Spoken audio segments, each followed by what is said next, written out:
It's funny because Jeff Goldblum's like 6'4" or something Yeah, crazy like that. yeah. So getting a I had to body look double for up. that. I had to look up his ethnicity because I was like, I think he's. Well, it's 2024. You don't have to look up anyone's ethnicity. They're human beings. But go ahead. What is he? What is Jeff Goldblum? I finally Watched. I finally Watched. I finally watched. I finally watched. I finally Watched.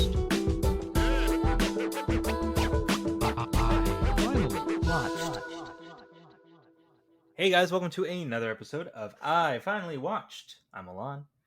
And I'm David. And today we watched The Fly. We finally watched The Fly, the 1980s version with Jeff Goldblum, to be more precise, not the 50s version with Vincent Price, which I did watch the trailer for, and that movie seems a lot different from this movie.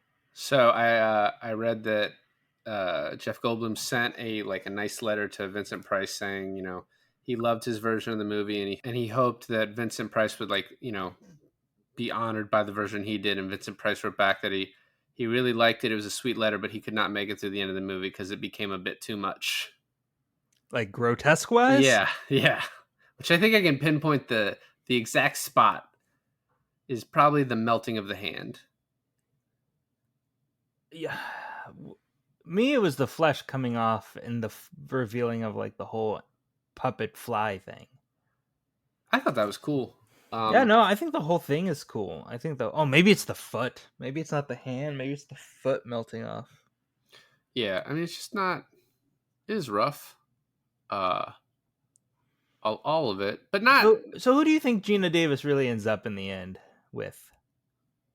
Well, the fly's dead, so not him.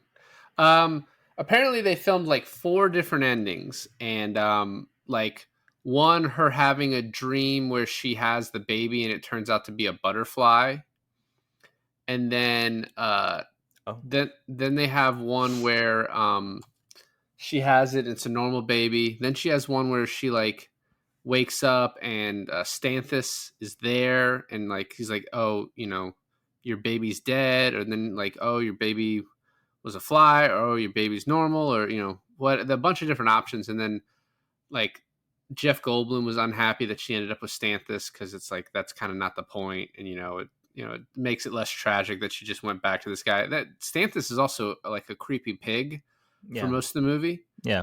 And now he's missing a hand and a foot. Things are gonna be rough for him.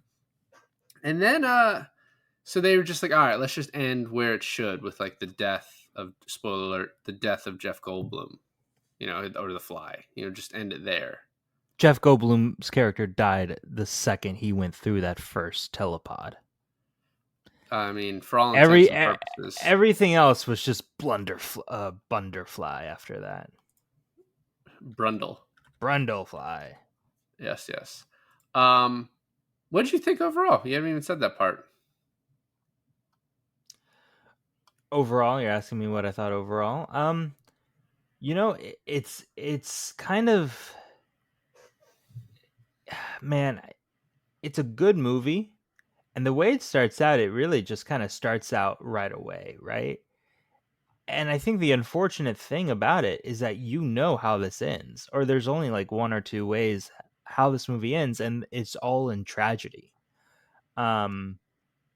So I liked it, but I think they made Jeff Goldblum way too charming for it to just end. Yeah, yes and no, right? He's kind of creepy. The character himself is creepy, but Jeff Goldblum is charming. Even in the beginning, he's a little bit creepy. The way he comes off at the party, right? He's like, "Oh, you need to come home with me, and I really think I'm going to change the world." And he's like, "You're really going to regret not coming back to my lab." And it comes off as creepy. Now, although it looks like his intentions are good, he also lied to her. Yeah, I don't think he is as great a guy as he lied to her because when they came to his lab apartment thing, he was like, "Oh, it's cleaner on the inside." It was not. Yeah, and the fact that this nerdy scientist loner guy who sleeps on a pull-out couch got Geena Davis is just astounding to me. I mean, 1986 Gina Davis is like peak woman. Well, that was like, so this was she had done some stuff before this. Her first role was in Tootsie, which I haven't seen. I imagine it's a small role because when they cast her in this, one, they cast her because she was Jeff Goldblum's girlfriend, and he kind of, I was wondering about that. so he recommended her. And then two, they had some other people in mind, but they're like, oh, it'd be good to have an unknown. And then she auditioned for it, and she killed the audition, so she got it. So yeah, I mean, the fact that he was dating her at the time. Have you ever seen the movie Earth Girls Are Easy? That's another one they did together. So they did a movie a year before, Transylvania 5000, then The Fly, and then Earth Girls Are Easy, like all in a row. Yeah. So one thing we didn't talk about yet is, so I think talking about it up top, the makeup is probably the most amazing part. This won the Academy Award. Okay, so this won the Academy Award for Best Makeup? Yeah. And so it's the guy, his name is Chris Wallace, or Wallace. It's Walas. And he did Gremlins before this. He helped out a little bit on Return of the Jedi. And so I guess he was brought The Fly at the same time he was brought like Gremlins 2. And he talked with all the people that worked with him. And they were like, oh, The Fly turnaround is a little too tight, so let's do Gremlins 2. And he's like, I want the challenge. So he chose to do this. And like, I think that's like one of the things that kind of recommends the movie the most is like, I mean, and won the Oscar for it, is just how amazing that shit is in this. It for a movie that just seems so small, when the makeup starts forming, like, when like Jeff Goldblum goes from like 1 to 1,000 as the Fly, it's so good. It's so convincing. Like the teeth falling out and everything like that. Just it. First of all, it's like, oh, that's why David Cronenberg is directing this, right? And second of all, it ups the budget or like the prestige of this film by 1,000. Is like, oh, it's a small film that takes place in what, 2 or 3 locations, but then the focus is the transformation. It's the metamorphosis. So what did you think of like the setup where it's just like it just flew in there? Well, so I said to you, wow, it's really awesome that this movie is like just barely 90 minutes. Yeah. When you picked it. So you have to, right? So he's like, hey, I'm doing something that's going to change the world. And like I said, he's very creepy in this scene because she's like, you can tell she's uncomfortable.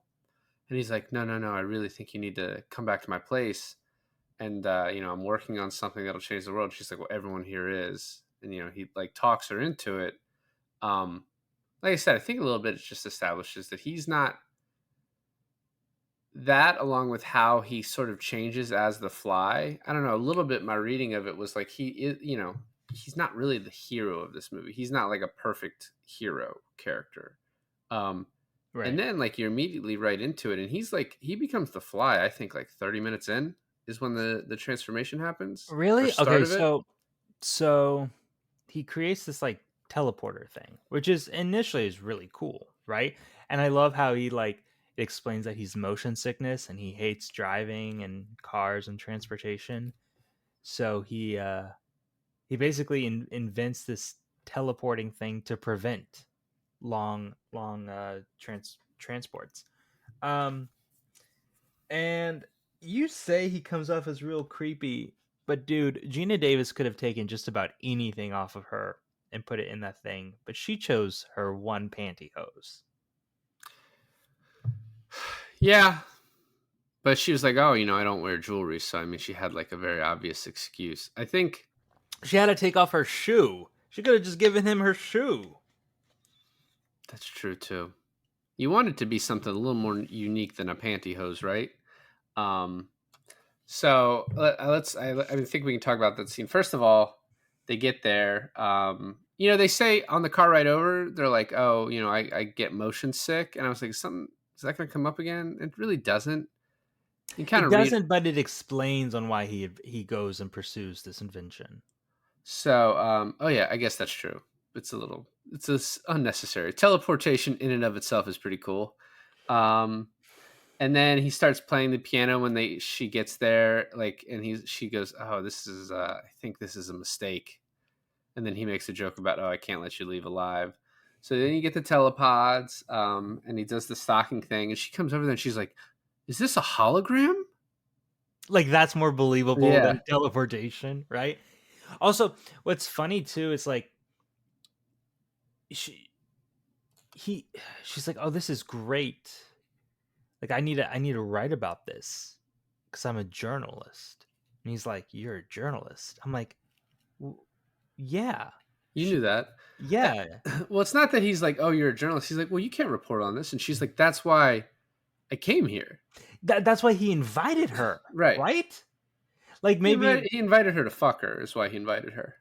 I guess, but I mean, he just came off like, "You're a journalist." I'm like, "You knew that, dude. You knew everything." Whatever. So then she goes to her boss with this, as she's like, "I'm reporting on this. Fuck off." And her boss is like, "You were conned."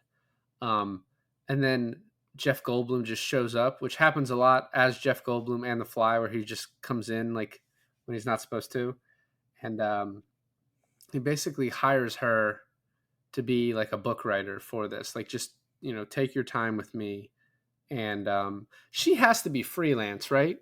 Because Yeah, she's like trying to sell this to Particle Magazine, which is kind of a funny name for the magazine given the subject matter of the film. And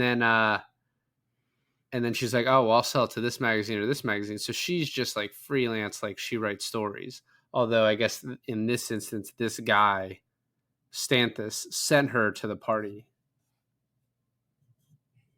yeah, it's her like job, right? Like she's freelance, but to get like just a scientific article out. Yeah.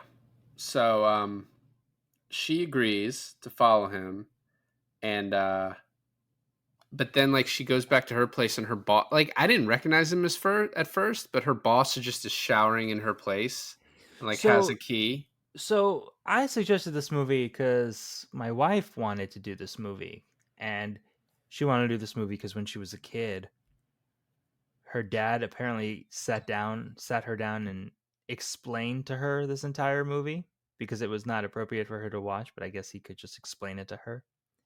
So she was always intrigued by it, right? So she goes, "Oh, I'll watch it now."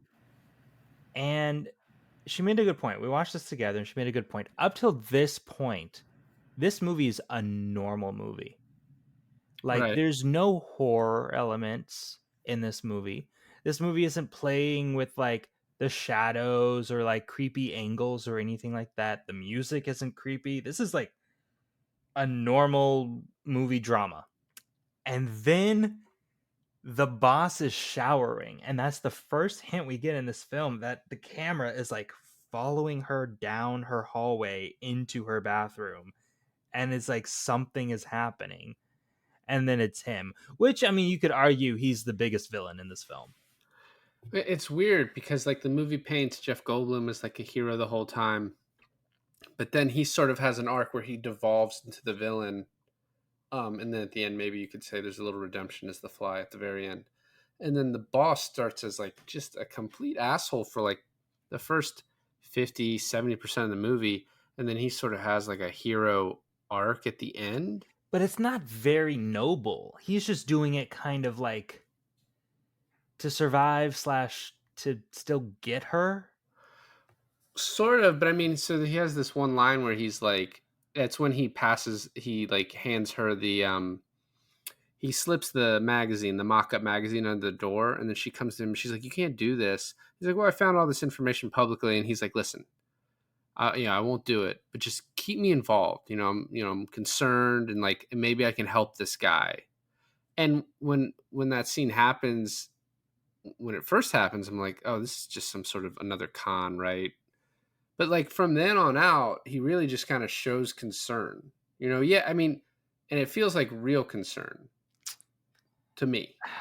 I guess maybe. I mean, to me, it's just like stalker level concern. Well, he's like the only other person in her life. She has like no one else. She has no like girlfriends.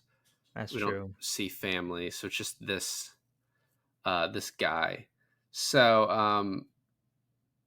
she starts working for him, and like after the boss scene, the next scene we see is the baboon scene where once again Taylor had to apologize because this was her choice, and that's like kind of.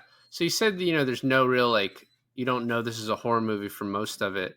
I think that's what lets you know. But I will say like the movie opens with the opening credits because this is an older movie that did the credits before the movie, and the music is very much horror-ific. It reminded me of like 1960s, 70 horror movies that like those really like big instrumental like foreboding music. What's interesting about the 1950s The Fly is that the trailer is not really even like a trailer. It's you hear voices of people being like, "Oh my god, what's that? Oh my god." And then it goes silent.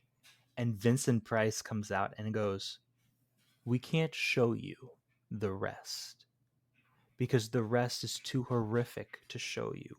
So you're just going to have to come to the movie theater if you want to see this grotesque thing yourself.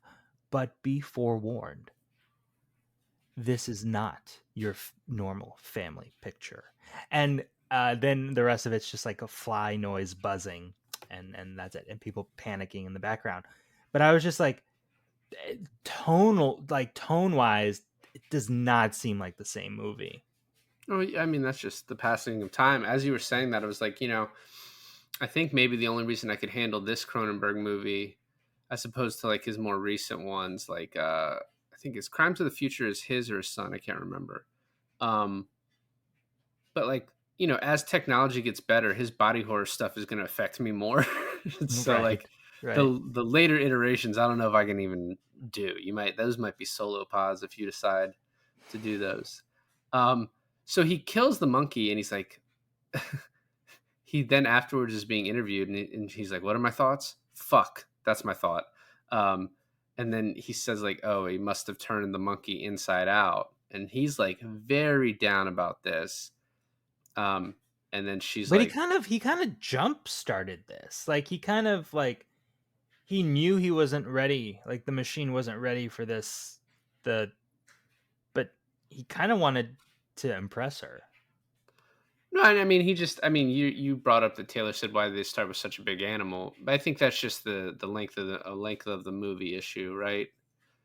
I Um, guess maybe. and I think because this is going for a horror element, you start with something bigger that people care about, right? Like a monkey, something that has some intelligence that's like closely linked to us. You're like, that's why you do that, just to affect the audience a little bit. I mean, you could have done a dog just as easily, and people would have been like, "Fuck." This kind of reminds me of The Thing.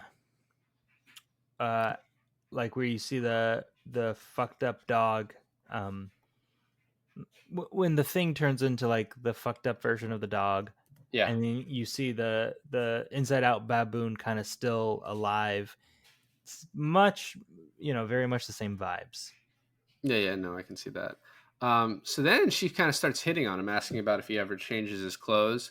And he's like, "No, I always wear the same thing." And you see the closet, which is very similar to Ian Malcolm in Jurassic Park and Jurassic Park 2. And then she's like, "Oh, I'll make you a steak." And he's like, "Why don't we go out?" And then she's just like, "I just want to bang. Like, we're just fucking right now. Like that's what I want." And then I after, did compare that Ian Malcolm and Jeff Goldblum's character here are very similar. But I mean, I guess maybe you could even say that about a lot of Jeff Goldblum characters. I Like don't think, even in Independence Day, he's this like nerdy scientist guy who's very focused on his work. yeah, but no, in Jurassic Park, he's like a cool scientist, right? Like he's much cooler in Jurassic Park than the other ones. Like he becomes cool in Independence Day, because he Okay. saves the Earth. Yeah, But that's true. Jurassic Park, he comes in, he's the renegade scientist. I just wants what's best for the dinosaurs. See, that's why I'm not doing a Jeff Goldblum Come on, impression. you gotta try. You gotta No, try. You gotta try. life will find a way. Yeah, I mean that's the best I can do. I can't do anything. I can just pause in the middle of it. So anyway, um, and after sex, she says this thing of like, "Oh, I just want to eat your skin, like, eat you up. Flesh makes you crazy." And Did you see that evolving into like the answer, like his like? well, here's the thing. It still doesn't make any fucking sense No, it because doesn't. he's afterwards. He does the steak. she eats the steak and she's like, it tastes weird, which I'm like, does it taste weird because you know which one it is, or does it actually taste weird? And then he's like, the computer. I haven't taught the computer to be made crazy by the flesh. It doesn't understand the poetry of steak, so I'm going to start teaching it now. And I was like, that's gibberish. That doesn't mean anything. Like, I'm gonna start teaching it now. Why didn't you do that? I'm sorry, sooner Before killing the monkey? before killing the monkey, or just like, dude, like, is it a code? You just have to like code it into like the computer. I don't understand this technology. So she then leaves her boss, like leaves while he's doing this, and then her boss starts following her. But I thought, so the car's license plate says Particle, and I was like, oh, is this some like government agency? Is this the people funding this? Like, what is Oh, this? it's her, And it's her it boss. just turns out to be her boss. And what's funny is there are 14 people in this movie according to the credits. So it's like, of course there's not a bunch of like government characters and the backers of this project. There's like barely anybody in this movie. So and his magazine is named Particle, and he's like he's following her. One of the funniest like lines, obviously it's misogynistic, but she's like, he corners her in the store where she's buying clothes, and she's like, I'm onto something big. And he goes, like his cock? Yeah, it's pretty good. Which I guess they had to cut for some countries when they released the movie, which I was like, I don't know how you can release any of this. But that's fine. And then she's like, we're over. We've been over. Earlier when he's like, I'm not going to give you the key back, I'm going to keep it. And it's like, that's super creepy. Yeah, And then he's not a good guy. the next scene, we're right back to baboon number 2, which is played by the same baboon, in case you guys were wondering. Wow. And he goes through unscathed, and he's like, I have to send, off for tests for weeks. And she's like, let's go on a vacation. And then this is when she finds the mocked up Particle magazine. And she's like, I have to go And talk to confront- him. Well, my he doesn't boss. know that, right? So he assumes that she's going to go back and sleep with him, Yeah. which is, I don't know. He gets jealous, and in his fit of jealous rage, he himself goes through the machine Yep. with the fly. It's a funny. Well, first of all, her boss is like, hey, can we just still have sex? Like for stress reducing. And she's like, you're always been a pig. And he's like, well, I want to stay consistent for you. But then Jeff Goldblum talking to the monkey is hilarious. And he's like, I didn't mean to kill your brother. And, I just want to know you didn't die in vain. And I wouldn't have you do anything I wouldn't. And he can't hear the fucking fly buzzing around. But the monkey can. Yeah. One thing about this is like, this is more, about the whole movie, but it's like, oh, he's fusing together with the fly, right? Their molecular structures fusing together. But wouldn't that mean he'd turn into like sort of some man fly hybrid? That's what I was expecting the whole time. And he just becomes a huge fly, like size wise. I think they do that in the original one, in the 50s one. Yeah. Well, so I saw the only information I had about this movie is there's a Professor Frink from The Simpsons is like in one of the Halloween episodes is like the fly for like half a second or something. Okay. And that's all my information on this Okay. movie. And he's just So- on the side of a building. And I expected Jeff Goldblum to be on the side of a building at some point, which maybe he kind of is. Just that? Just on the side of a building? I wanted him scaling a building and people looking up and being like, oh, fuck, it's the fly. He's scaling the building. It's just that it's funny because even at the very end where he goes full fly, right? He still Yeah. never You never go sprouts full wings. fly. He never go full fly. He never spurts wings. He might have, but he got fucked up pretty quickly after that. We don't see it. But how does he make it up to that abortion office, right? He runs. He has super speed. So it's like Spider-Man, right? Spider-Man, if a spider was the size of a human, would have incredible strength comparison to the size So of he his runs body. and jumps. He runs and jumps, kind of like fucking Toxic Avenger, I guess. But like, you see that when he's carrying the hooker up the stairs, right? Have you watched Toxic Avenger? No, No, I haven't either. but we see that strength and that stamina when he takes the hooker up the stairs, right? Yeah, a little bit. Well, a little bit. Yeah. So the next day, we'll get to his showings of strength, and the defying of the laws of physics a little bit. So Geena comes back and she's like, I went through last night. I was, drunk, a little upset. And he's like, but don't worry, I taped it for you. And then she notices the hair is coming off of his back. And then in a pretty cool scene, he wakes up in the middle of the night, catches a fly with his bare hand, like looks at it and lets it go. And then he just starts doing a fucking gymnastics routine throughout his house. First he's doing the parallel bars on a chair. Then he's doing like the uneven bars, but it's just one bar. I gotta say, on his landing, he took a couple steps, so that's definitely like a deduction. So not getting that perfect score. It was a body double, but I will say the body double was really good. Yeah, good shit. It's funny because Jeff Goldblum's like 6'4" or something Yeah, crazy like that. yeah. So getting I had to body look double up. for that. I had to look up his ethnicity because I was like, I think he's. Lon, it's 2024. You don't have to look up anyone's ethnicity. They're human beings. But go ahead. What is he? What is Jeff Goldblum? So he's Russian Hungarian with a bit of like Ukrainian and like Serbian Bulgaria. Well, He's Goldblum like, is he like Ashkenazi Jewish? Ashkenazi Hungarian, I think. Yeah, well, yeah, because I think that's where I don't know. I just hear the only time I've ever heard the term is Mark Maron loves to ask people if they're Ashkenazi Jews. He's like, what kind of Jews are you? Which is I'm not Jewish, so I can't ask that question. Well, I mean, But I don't know. anyway. I don't know because I mean, obviously, Goldblum as a last name is a very Jewish last name, and he's very Jewish. But the Very ethnic- on a like the Jewish is a spectrum. Is that what you're saying? I don't know if we can Of make course these it jokes is. right Of now. course it is. Yeah, but so Russian Hungarian, so that kind of like darker Eastern European That sort of beautiful olive skin that he's got going. thing. Yeah.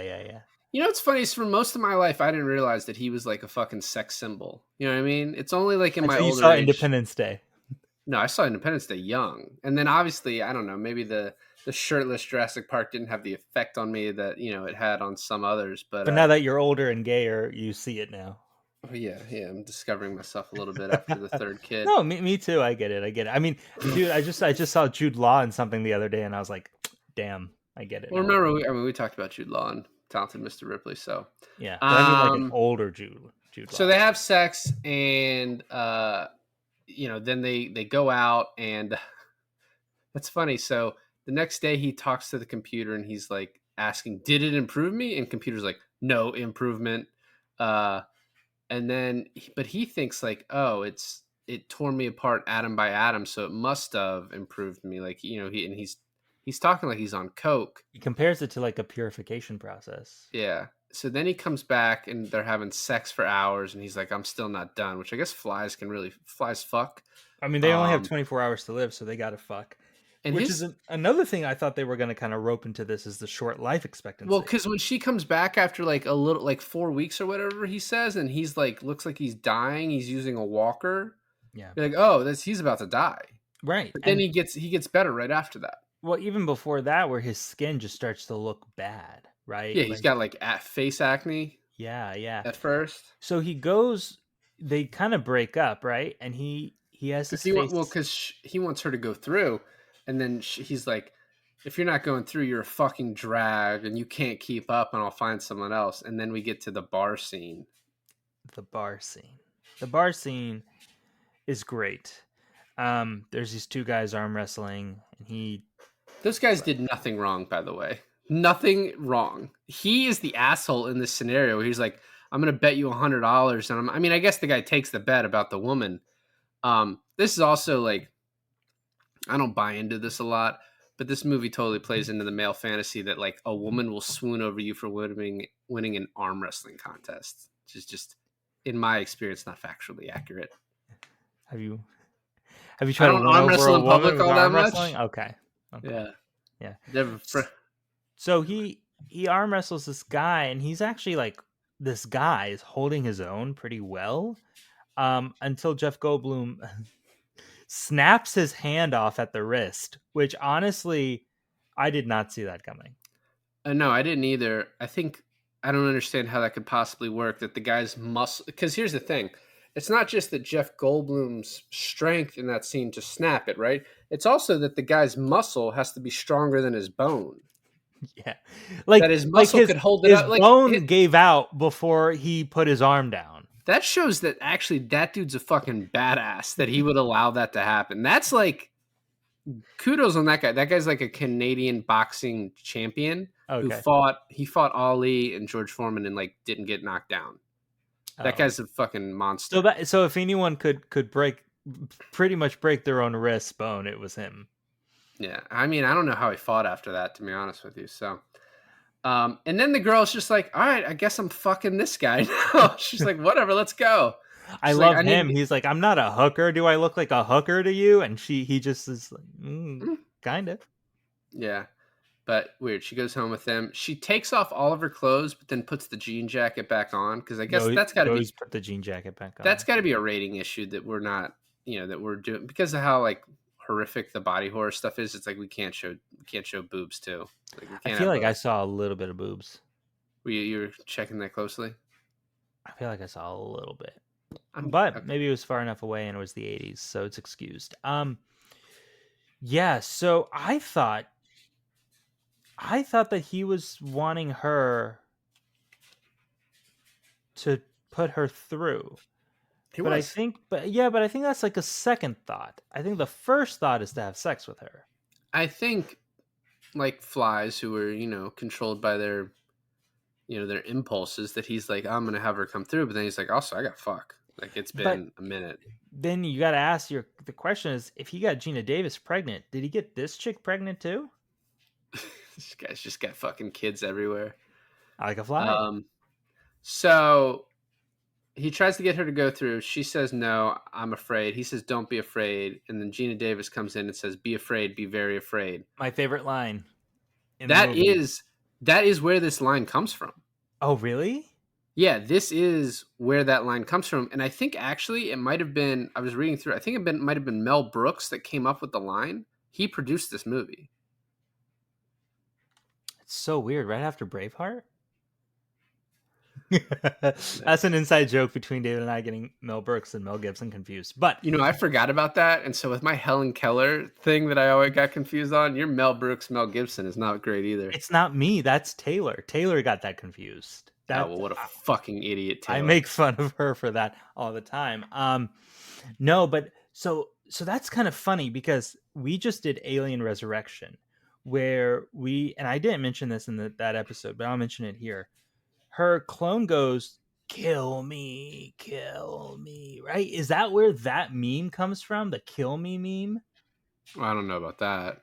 Because in this movie, the fly is basically at the end. He's like, kill me.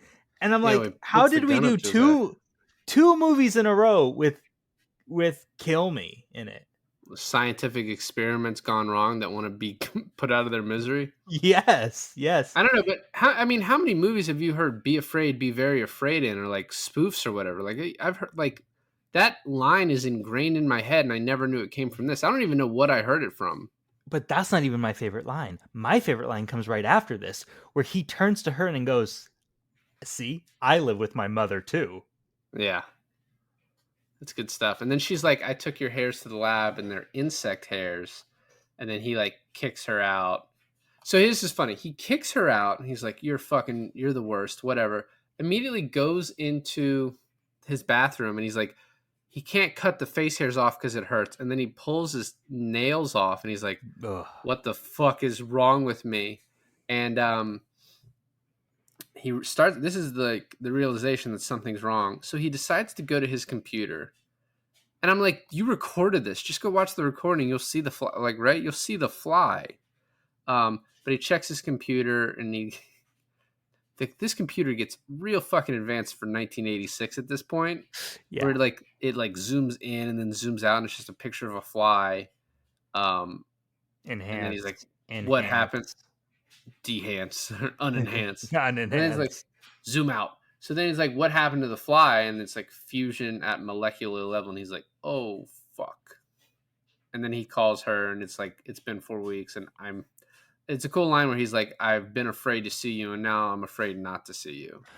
It's interesting his metamorphosis here because he almost gets superhuman, right? Like in Spider-Man when he gets bit by the spider and Peter Parker pretty much fuses molecularly with the spider. It's all good. He gets all the good traits of a spider becoming Spider-Man, right? Which is kind of Jeff Goldblum's thing here in the beginning. And then it devolves to him like becoming like getting cancer and almost dying to getting back into that incredible strength and incredible health. He just looks like shit. Yeah. So this is the first time we see his makeup when Gina Davis comes over, and it looks amazing. And it just gets better from there. And we even get some like funny Jeff Goldblum's lines where he's like, "It made it us. We hadn't even been properly introduced," which is really funny. That like as he's like, because he calls it cancer. He's like, "I'm fucking dying from cancer here. Mhm. It might be contagious," and he still can be funny. And then apparently the ear falling off. Gina Davis's reaction is like real. She's like, "I thought that was fucking disgusting." It was gross. It was gross. And then all the like, oh, when he was doing it with his fingers and his nails too in the bathroom, right? All the like the white Yeah. pussy shit coming out of his body. So bad. And then she goes to talk to Stathis, and he's like, "Don't go back there." And then he's like, "Can I claim your body when you die?" And you're like, "Oh, you're super gross, man."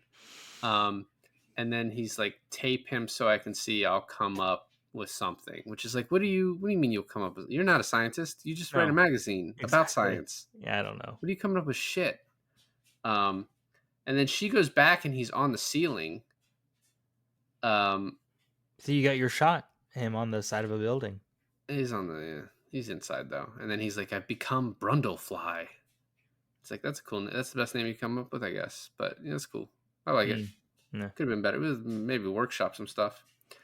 And then he's talking about how he breaks down solids with acid and liquefies it, and you're like, that's gonna come up. That's gonna be Yeah, exciting. definitely coming up later. So here is something that's crazy. So this next scene, she comes back to her apartment, and Stathis is watching the video, and then she's like, "I'm pregnant. What do you want to do?" Cut to the hospital, and she's like, "I don't want to lose it. Why am I losing it?" And I was like, how much time has fucking passed here? And then she gives birth to a larva, which I guess is a scene that got cut in some countries too, is the larva actually coming out. And it's wiggling. And I gotta say, this was so well done that I never even thought it could possibly be a dream. I was hoping. I was fucking praying it was a dream sequence, but So then she wakes up, and I was like, all right, so when did the no. dream So what's real? Is she even when pregnant? did the dream start? Yeah, Yeah. exactly. I was like, all right, maybe she's not even pregnant. But then when she like, so he's talking to the computer again about how to limit the effects, and they're like, you need a pure human to fuse back with, which he's so far gone at the end when he tries to do that. I was like, that's not working. You know what I mean? Like, I don't. You're fully fly now, so I don't even understand. But then she's like, I came to tell you. And then he's like, you have to leave and never come back. Like, we can't do this. And he has this really cool line of, I'm an insect who dreamt I was a man, and now that dream is dead, you know? Did you ever read Francis Kafka's book, The Metamorphosis? I did not, but I heard it was very Kafkaesque. It's very Kafkaesque. But I had to, Taylor didn't either, and I had to read it in high school. So I don't know what was up with my high school. But I'm wondering if The Fly, the 50s one, the 80s one, is kind of a play on Metamorphosis. I think this one is a little bit for sure. Yeah, because it is very Kafkaesque. Yeah. So she leaves, and she's like, I want the abortion now. And he's like, well, I can't do it in the middle of the night. And she's like, I want this thing out of me. I love the explanation to the guy who, Staffis is like, The guy's deformed. guys, we're afraid the baby's deformed. And he goes, is it your baby? And he goes, no, it's a deformed guy's baby. He's like, well, there are tests we can do. And she's like, no, because the baby could start off normal, and then, and then she sort of trails off, which, spoiler alert, and we're never doing Fly 2. That's what happens in Fly 2. Oh, is there a Fly 2? Yeah, so I guess the son, they sort of, I don't know if they retcon it or whatever. I guess it's unanswered in this one, so they can do what they want. But yeah, it's about Martin Fly. Martin Fly. Yeah, so Seth Brundle is named after a famous I think sports figure. I don't remember what. Named Martin Brundle, and then the kid in Fly 2 is actually just named Martin Brundle because they like ran out of the ability to think of a different name.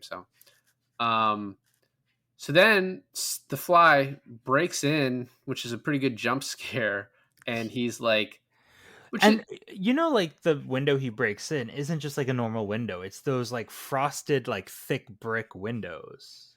yeah, and I can't believe the Fly is like such anti women's choice either. You know what I mean? Like it's her body. But he's like, that baby might be all that's left of the real me. Please don't kill me. Please have my baby. And she's like, I can't. And then this ominous line of, that's too bad. That's too bad. And you're like, what does that mean? Yeah, it does. It's like okay, so that's too bad. Like that's a shame. I was really hoping I was convincing enough, but or that's too bad. Like, well, now I gotta kill you, bitch. Well, it is. I think it doesn't connect really well, honestly, but he does, I think, take her back to the lab with the intent of, well, we're going to fuse. But the way it's set up is he's like, that's too bad. And then it cuts to Stathis with the shotgun. Yeah. And then he comes in and he grabs his hand and he melts it, which looks fucking crazy. And then I would have passed out at the hand. The fact that Stathis had to wait for the foot is like, that's impressive. Because then he melts his fucking ankle. Yep. Apparently, I'm going to talk about this now. So there are two scenes that got cut from this movie. One, which I don't know, I can't remember which one was filmed or not. I think this one was filmed. They fused a cat and a monkey together, and then when it came out of the machine, it was so grotesque that the Fly, Jeff Goldblum, just beats it to death with a pipe. Jesus Christ. And they didn't even, they cut it because they were like, you really can't get your audience to like your hero once he beats an animal to death, even if it's a monkey cat. And then the other scene that was in the script, but that they didn't even film, is he's eating out of a dumpster and a homeless bag lady starts yelling at him and he melts her face and then starts feeding on her face. Holy shit. Yeah. So I don't know. I think those are maybe two good ones, but does that to Stathis and then starts grabbing Geena Davis and he's going to force her in there. Oh yeah, so I didn't even notice this, but there's some cool thing where they foreshadowed the fact that Stathis was going to lose his hand because every time he talks about Jeff Goldblum's character, he has his left hand in his pocket. Okay. So then he's about to like melt more of Stathis, and then Geena Davis is like, "No, please don't." And I was like, "Where were you? Like, where were you? Like, first of all, how'd you get here? I'm assuming he brought you here." Geena Davis? Yeah. Geena Davis was on the roof. I know, but like, what took you so long? He melted his hand and then his ankle. Like, couldn't you have like stepped in further and said, no, please don't? Honestly, she probably kind of enjoyed seeing Stathis in a little bit of pain. Like, she's like, that's the hand. That's the Hey, so you know how you have to be naked going through the telepods? Oh, yeah, she wasn't. No, he put her in there, clothes and all. What's interesting too is like this could have gone the other way, right? Like the Fly is a full creature. At this The Fly. No. I'm not talking about Jeff Brundle Fly. I'm talking about the Fly originally that flew into the machine. Could have just been a mini Jeff Goldblum. Could have just been a mini Jeff, or it could have been a mini Fly, who eventually turned into a mini Jeff Goldblum. That would have been a much different movie. Different movie. That's a good spoof, like little short. Yeah. So he's like, we'll be the ultimate family. And then she fucking rips his jaw off. Dude. Which is also kind of like Alien Resurrection when that baby rips the queen's jaw off. Just like one swipe. True, and there's a baby involved in that too. But you know what's interesting is that it didn't matter if she ripped his jaw off at that point because he was basically going full Fly. Yeah. You never go full Fly, but he did. Did you? So there was a scene earlier where his teeth fall out and he puts it in his medicine cabinet, and it's like he says it's like the Seth Brundle Museum of Natural History. Yeah. And if you see what's in there, what's in there. Well, the ear. The ear. What else? I didn't. What else? Penis. He's like, my one little pleasure is gone. The one thing that kept me through the day. Fucking dick was he in was like eating a chocolate jar. bar. I mean, for a while, he was eating chocolate bars and fucking. Like, he was living like a king. You know what I mean? So then I read that the transformation in that scene where she rips his jaw off and then he transforms into Fly took 2 weeks to shoot. I believe it. I mean, Just all of that. the stop motion, skin falling off, and Yeah. everything like that. Like the face transformation from his face to the fly's face, so good, Yep. so good.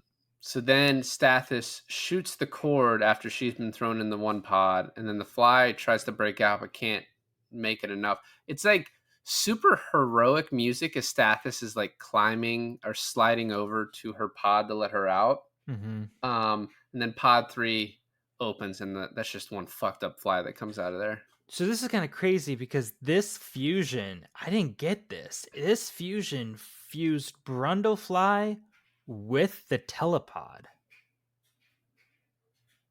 Did you Did get it? that? Yeah. So first of all, Stathis cuts the cords from Geena Davis's pod, so Yep. it wouldn't take anything from that pod, right? That pod is now obsolete, right? Yep. Brundlefly breaks the glass and gets out like halfway, but I'm guessing because he breaks the glass gets into the pod, and that's what fuses him with the pod into the third telepod.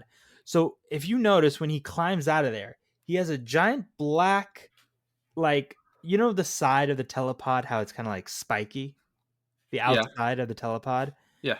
So he has that fused to his back, but then his legs are fused to like the cords, like similar to the one Stathis shot off. Yeah, I guess. I just thought it was like pieces of his bone or whatever. No, it was the telepod itself that he fused to an inanimate object, which at that point he was like, "Fucking kill me." Yeah. And like I like how she screams, "No, I can't," and shoots him very quickly though. She's like, "I don't want to." Yeah. And then I was like, how do you explain this to the police? What police? Yeah, it's probably just get the fuck out of there. And then because here's the thing. You just get the fuck out of there, and then the people that invested in this are eventually going to send someone to check it out, and they're gonna be like, "Oh, fuck this," and just like put a blanket over this building and demolish it. They're like, "All right, we can't let this get out Can't let that this we get out. invested in whatever the fuck happened here." So no one will find out. And then I was like, "Did she keep the baby?" Which sort of unanswered in this movie, but then I think the second one obviously does. Crazy that she would. So apparently Typhoon the baboon was not like I guess he was trained as well as you can a baboon, but apparently because Jeff Goldblum, who's 6'4", like had the strength, he had been working out for this movie for his, scenes where he had to be shirtless. So he was actually kind of able to like dominate the monkey. So the monkey was like demure to Jeff Goldblum, but like you used it, huh? You used the word demure. But scenes without Jeff Goldblum, the monkey was a little crazy. But Jeff Goldblum like kept that fucking thing in check, which is good for him. Very demure of him.